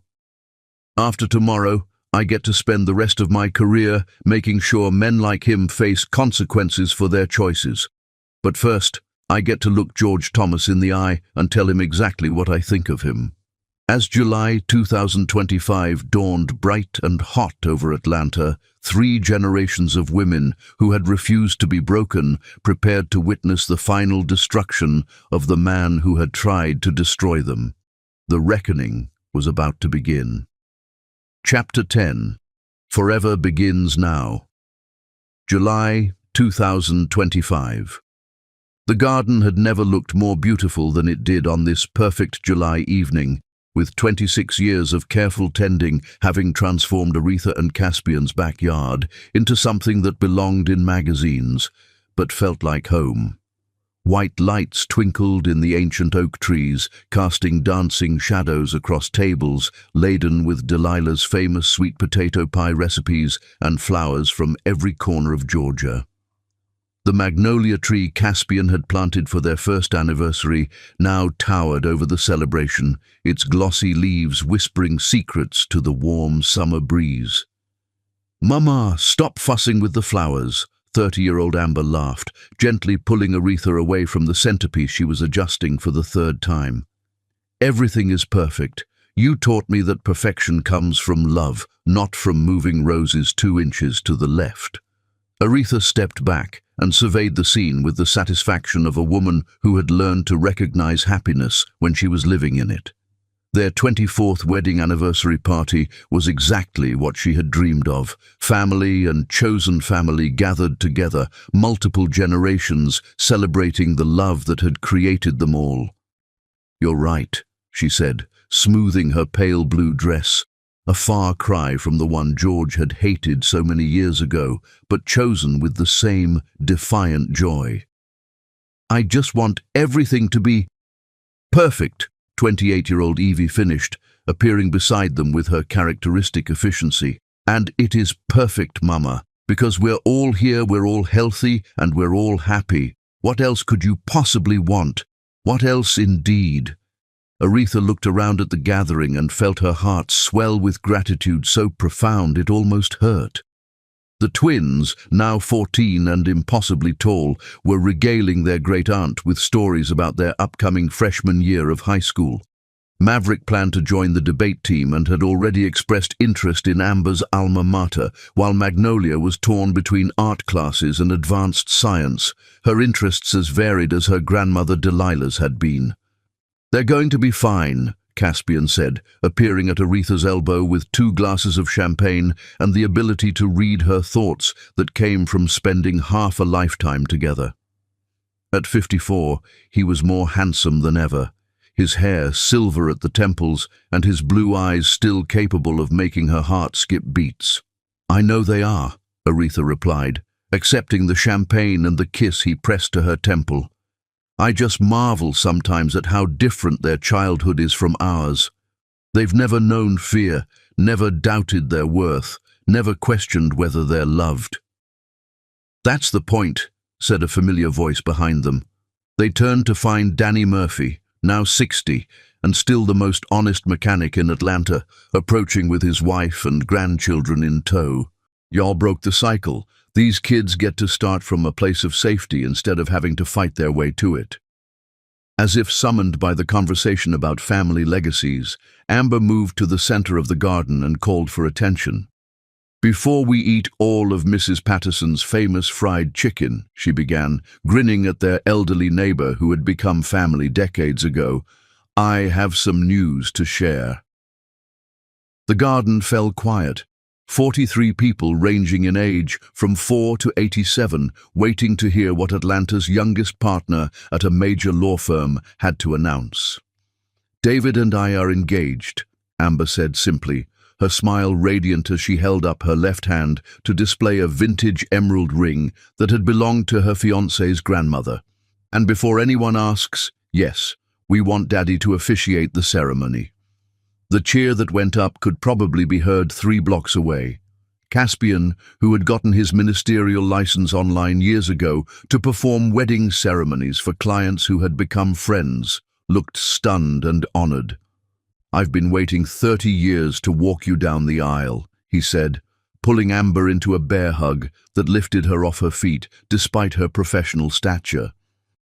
"Actually," Amber said when he set her down, "I was hoping both my parents would walk me down the aisle. Mama gave me life twice, once when I was born and once when she found the courage to leave my biological father. I can't imagine getting married without both of you by my side." Aretha felt tears spring to her eyes, the kind of happy tears that came from moments too perfect to be planned. "I would be honored, baby girl." As if not to be outdone by her older sister, Evie cleared her throat and stepped forward. "Well, since we're making announcements, Marcus and I are expecting our first baby in February." This time the cheer was accompanied by tears, hugs, and the immediate mobilization of the women in the family to start planning baby showers and nursery decorations. "A wedding and a great-grandchild," Mrs. Patterson said, dabbing at her eyes with a handkerchief that had seen many such celebrations. Delilah would be beside herself with joy. As the evening wound down and guests began to drift toward their cars, calling out promises to see each other soon and thanks for a perfect party, the immediate family lingered in the garden. This was their sacred time when the public celebration gave way to private reflection. "Daddy, tell us the story again," Magnolia requested, settling onto the garden bench beneath the magnolia tree with the casual command of someone who had grown up knowing she was cherished. "Which story, princess? How you and Mama met. How you knew you were going to love her forever." Caspian and Aretha exchanged a look full of shared memory and private amusement. Their children never tired of hearing the story of their parents' courtship, perhaps because it served as proof that fairy tales could happen to real people who were brave enough to believe in them. "Well," Caspian began, settling onto the bench beside his daughter while Aretha took her place on his other side. "It was a beautiful day in June 1999, and your mama was the most terrified and brave woman I had ever seen."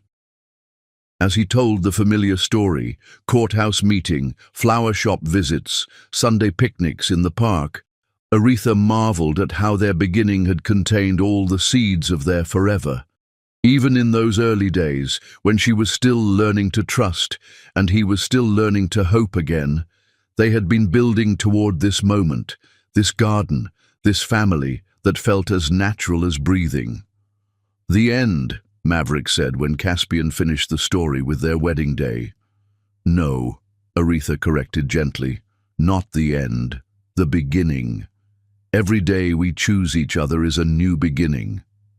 Later, when the last child had been tucked into bed and the dishes were washed and put away, Aretha and Caspian found themselves alone in their garden, slow dancing to music only they could hear. 26 years, Caspian murmured against her hair. "Sometimes it feels like yesterday, sometimes it feels like we've been together forever." "Both," Aretha said, her arms around his neck and her head on his shoulder. "It feels like both, because it's both. Every day with you feels new, but our love feels ancient, like it was always meant to be this way." They swayed beneath the stars, surrounded by roses and memories and the profound satisfaction of a life well lived. At 57 and 54, they were old enough to know how rare their happiness was and young enough to enjoy many more years of it. "Do you ever wonder what would have happened if we hadn't met?" Aretha asked. "Never," Caspian replied without hesitation. We were always going to meet, maybe not in that courthouse, maybe not that day, but somewhere, somehow. Some things are just meant to be. Like what? Like you learning to trust again, like me learning that the heart can love more than once, like our children growing up safe and strong, like this moment, right here, right now. As if to underscore his words, a shooting star streaked across the July sky, there and gone in an instant, but beautiful enough to make them both gasp with wonder. Make a wish, Aretha whispered. I don't need to, Caspian replied, spinning her slowly in the moonlight. I'm living in my wish. She pulled back to look at his face. This man who had saved her from herself and taught her that love could be gentle, that protection didn't require possession, that families could be chosen and built and treasured. I love you, Caspian Michael Whitmore. Today, tomorrow, and for all the tomorrows after that. I love you too, Aretha Marie Whitmore. From that first day in the courthouse until the last breath I take. They kissed beneath the magnolia tree, surrounded by the garden they had grown together, secure in the knowledge that some love stories really do last forever. Not because they're perfect, but because they're tended with the same care, patience, and faith required to grow something beautiful from nothing but hope and hard work. In the distance, Atlanta's skyline glittered with promise, and closer to home, their children slept safely in beds they had never doubted would be there tomorrow.